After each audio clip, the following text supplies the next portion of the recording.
Well, I don't need to explain where I am. I think this iconic location speaks for itself. But what happened here 34 years ago was to change the world, because this is where Hans Thelstrup came to after completing his journey across from Perth. And he brought with him water from the Indian Ocean that was poured into the Pacific out here off Sydney Heads. It's fantastic to be here 34 years later to think about the World Solar Challenge, which was born of that, because at Sydney Opera House, Hans threw the gauntlet down to the automotive manufacturers of the world to think about what will fuel the cars of the future. And here we are celebrating 30 years of the World Solar Challenge, which is absolutely fantastic. So here's to you, Hans, here's to the Quiet Achiever, and here's to the Quiet Achievers to come.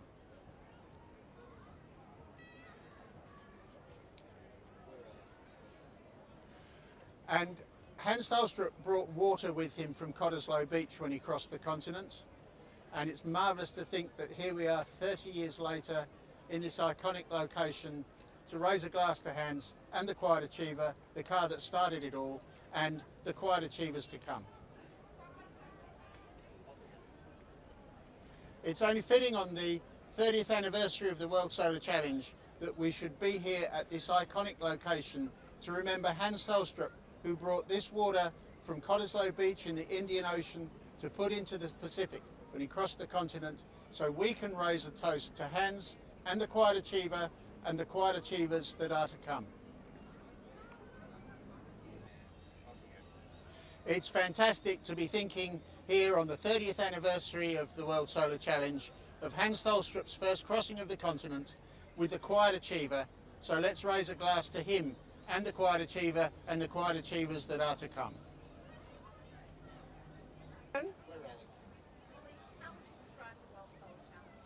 Well, the Bridgestone World Solar Challenge is a race against time on several different levels. From an engineering perspective, it's a race against time to design, build, and get a car ready to race on race day. And then it is a race against time to get to the finish line first. And lastly, it's a race against time in terms of why we're doing this race, and that's to move our world towards being in a green environment where we aren't polluting the atmosphere and moving to green technology to run our vehicles. I'm going back. Let's start over again. Sorry. The most amazing thing from the World Solar Challenge, from my perspective, was when I got back home, it just dawned on me that we just went 3,000 kilometers basically on solar power. We do have a battery on board, but everything that they got into the battery also came from the sun. And we raced almost at highway speeds on the wattage of a hairdryer. And it sunk home to me that I had never thought that we would be moving towards electric or clean energy for our vehicles. That was just something that was never really crossed my mind. And I realized that we're here. It's a dream, but now that we've dreamed it, we've shown that it's possible. So it was our first step forward. So I guess that's what really amazed me the most, or sunk the most. All right. The most amazing thing for me on the World Solar Challenge was that we just went 3,000 kilometers on solar power alone. And we went almost highway speeds on the wattage of a hairdryer. And that just was amazing.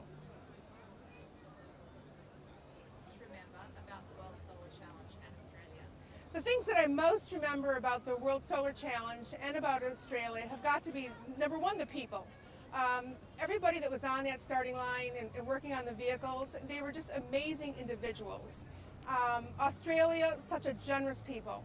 I just remember just people being so nice, so open. And then, of course, food. So much for us is food. Barramundi and the Barbie was something that we very much remember. No, that's okay. I think the World Solar Challenge is extremely relevant today. Hans Thelstrup, when he thought up of the event, was really a genius in that it put the dream out there for engineers that this thing might be doable. You put the magic in and the excitement is there. It is relevant today because we are we're pushing the envelope of the technology to make green technology feasible today. The advice to our engineers is I think you need to continue to push that envelope of technology out there. We're close, we're not 100% there. But more importantly, I think we need to inspire the generation behind us. that is always going to be, that's why the race is relevant today, that's why it was relevant back in 1987, is engineers, if you give them a challenge, they will find a solution. And they're going to get us there. And the people who are on that starting line this year in 2017, if they inspire that generation behind them, we're going to realize green technology powering our vehicles in our lifetime. So I would say to our engineers, make this dream possible. Bring it on.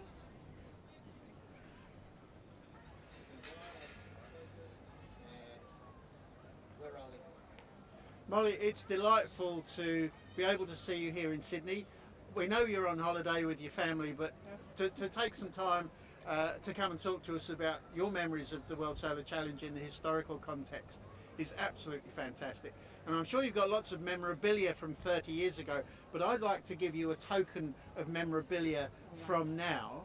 And I always like to give people my engineering pen. Oh, thank you. Thank you. There's some things to thank you for your time this afternoon. And I know we're going to have some offline chats later on, but this is fantastic to be able to see you and talk to you here. It's brilliant. Well, thank you, and thank you for letting me be a small portion of this 2017 race. It has brought back such pleasant memories. Excellent. Had a great time. Much. Thank you.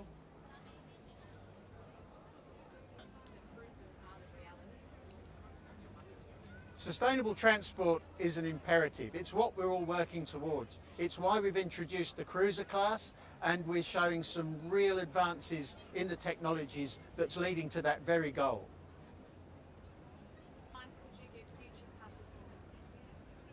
Future participants, hold the dream. What's the most amazing thing is when people come up to me and said that they saw the World Solar Challenge when they were children, when they were 6, 7 years old. And here they are as graduate engineers, in some cases undergraduate engineers, are living the reality of coming to Australia and in our Bridgestone World Solar Challenge. And they are living that dream. And that dream can hold for their successors. And as we heard earlier, the generation that follows them also hold that dream. And we continue to work towards these important goals.